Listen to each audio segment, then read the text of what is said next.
साताऱ्यामध्ये आज मराठा क्रांती मोर्चा निघतोय। साताऱ्यातल्या शाहू स्टेडियम पासून दुपारी 12 वाजता म्हणजे ती थोड्याच वेळात या मोर्चाला सुरुवात होतीये। साताऱ्याचे खासदार उदयनराजे भोसले सुद्धा या मोर्चामध्ये सहभागी होणार आहेत। उदयनराजे सुरुवातीपासूनच मराठा मोर्चाच्या समर्थनार्थ उभे राहिले, त्यामुळे उदयनराजेंच्या मतदारसंघात मोठ्या संख्येने मराठा समाज एकवटण्याची शक्यता आहे। राज्यभरात लाखोंच्या संख्येने निघणाऱ्या विराट मोर्चांची राज्यासह देशभरातही चर्चा सुरू आहे। प्रत्येक मोर्चा संख्येचे नवनवीन उच्चांक प्रस्थापित करतोय, त्यामुळे साताऱ्याच्या मोर्चात किती गर्दी होते याकडे सर्वांचं लक्ष लागलंय। मंदार गोंजारी आपले प्रतिनिधी सध्या आपल्या सोबत आहेत। मंदार, या मोर्चाला सुरुवात झाली आहे का आणि काय माहोल आहे साताऱ्यामधला? काहीच वेळामध्ये या मोर्चाला सुरुवात होईल। नेहमीप्रमाणे महिला या मोर्चाच्या अग्रभागी असतील। सातारा शहरातील 8 मैदानं यासाठी निश्चित करण्यात आलेली आहेत आणि या मैदानांपासून ज्या महिला आहेत त्या पोवई नाक्याकडे यायला निघतील। पोवई नाका हा सातारचा मध्यवर्ती भाग आहे, ज्या ठिकाणी छत्रपती शिवाजी महाराजांचा पुतळा आहे। या ठिकाणी या मोर्चामध्ये ज्या अग्रभागी असणाऱ्या महिला आहेत त्या येतील।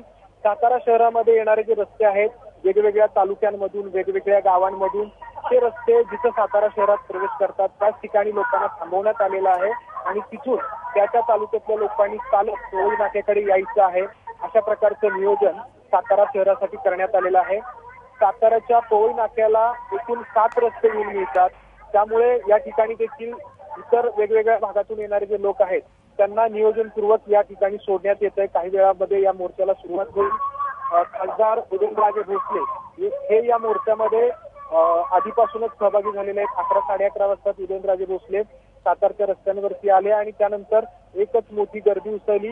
उदयनराजे आता ज्या ठिकाणी मोर्चा सुरू होतोय त्या ठिकाणी आहेत, तिथून ते काही वेळामध्ये मोर्चात सहभागी होऊन पोवई नाक्याच्या परिसरामध्ये येतील।